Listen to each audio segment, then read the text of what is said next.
Espaço do agronegócio. Numa casa estilo rústico e a plateia de produtores rurais. Esse aconchego é em um dos restaurantes mais tradicionais de Campo Grande, em Mato Grosso do Sul, chamado Vermelho Grill. No cardápio, a degustação dos pratos da casa. Enquanto isso, nos holofortes, economia mundial, nutrição e genética. Hoje nós vemos que o rebanho brasileiro evoluiu muito geneticamente. Essa evolução fez com que os animais se tornassem mais exigentes também. E a DSM Tortuga veio se preparando há anos, já há 65 anos no mercado.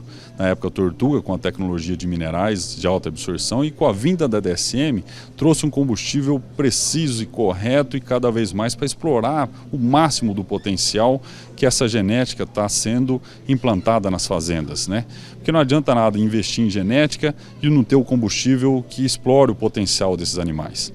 Da parte de genética, o Grupo Mocho Brasil apresentou a história produzida da porteira para dentro. Falou pelo grupo composto por 3 criadores, Bruno Toldi, que vem de tradição familiar de pecuária Nelore Mocho desde a década de 30. Em 1986, eu recebi matrizes desse trabalho,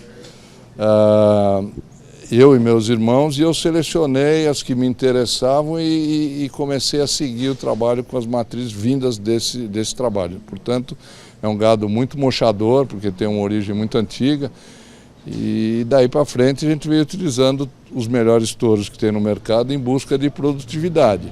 O mocho é, como eu chamo, da cereja no bolo. Vamos dizer, eu quero um pacote de funcionalidade, um pacote usando o que tem de melhor dos touros no mercado.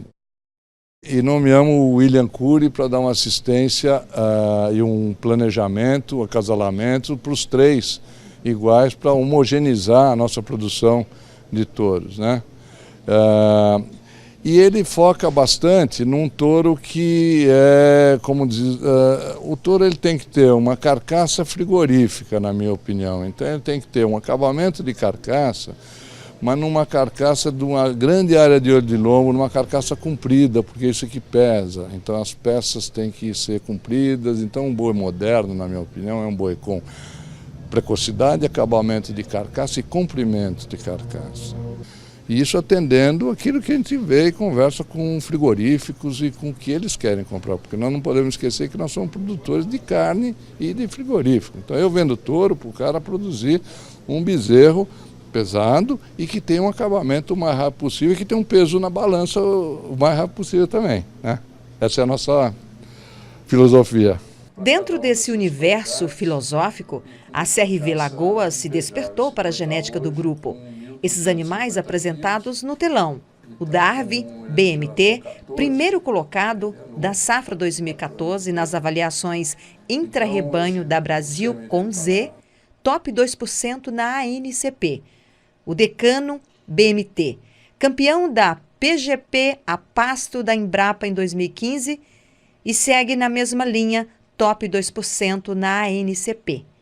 E o Garbo do Boticão, é número 1 entre os mochos na ANCP, com MGTE de 24,47 pontos. Segundo o técnico do programa Punch, os animais de carcaças modernas atendem bem o perfil produtivo. Mas o que a gente precisa hoje é um animal que dê uma ótima conformação frigorífica. Eu preciso de precocidade dentro da propriedade para fazer a reposição dessas fêmeas, e isso esses 3 animais conseguem trazer para a gente. E para os convidados, no pacote da noite gourmet com prosa, um panorama macro da economia nacional e mundial, com o especialista Alexandre Mendonça Barros, também criador do Grupo Mocho Brasil, que enfatizou, por exemplo, a parceria de negócios com o Canal do Boi. Toda a comercialização é feita através do Canal do Boi há muitos anos. A gente tem conseguido esse ambiente virtual para vender nossos touros e alcançar o Brasil inteiro. Mas nós pensamos que não tinha nada como olhar no olho também desses nossos clientes, né, para que nos conheçam pessoalmente, etc. E aí, como eu tenho uma empresa de consultoria de mercados agrícolas, a gente aproveita para dividir como é que a gente vê a economia da pecuária, a tendência aí, e acaba sendo uma discussão muito interessante, né? E além de nutrição e melhoramento genético, outro assunto também pontuado na economia mundial foi a peste suína. A China, maior produtora de carne suína do mundo, com volume de produção de 54 milhões de toneladas por dia, desde agosto do ano passado vem lidando com a peste suína africana. Segundo o economista, esse talvez seja o maior problema já enfrentado mundialmente pela pecuária e agricultura frente à força que a China tem nesse setor.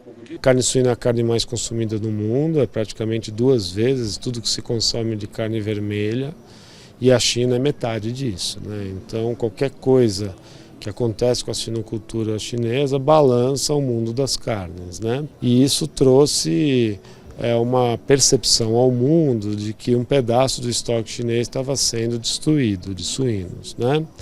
Evidentemente os números foram se tornando muito grandes e que são capazes de chacoalhar a equação de oferta e demanda de carne, não só suína, mas de todas as carnes no mundo. O assunto rendeu e agradou aos criadores saber um pouco mais de perto sobre a economia mundial. A gente debater e poder discutir aqui com vários produtores e o Alexandre trazendo novidades para a gente é sempre muito importante. E hoje, se a gente não fica atento ao mercado, a gente perde muito dinheiro. Ele apresenta todas as variáveis que pode fazer os parâmetros de preço, tanto da carne quanto da soja, dos grãos. Então ele acrescenta muito, né, para o produtor rural, para a gente visualizar o mercado globalizado como ele é. E como se trata de um encontro de negócios, fica o convite. Leilão pelas lentes do Canal do Boi do Grupo Mocho Brasil em junho.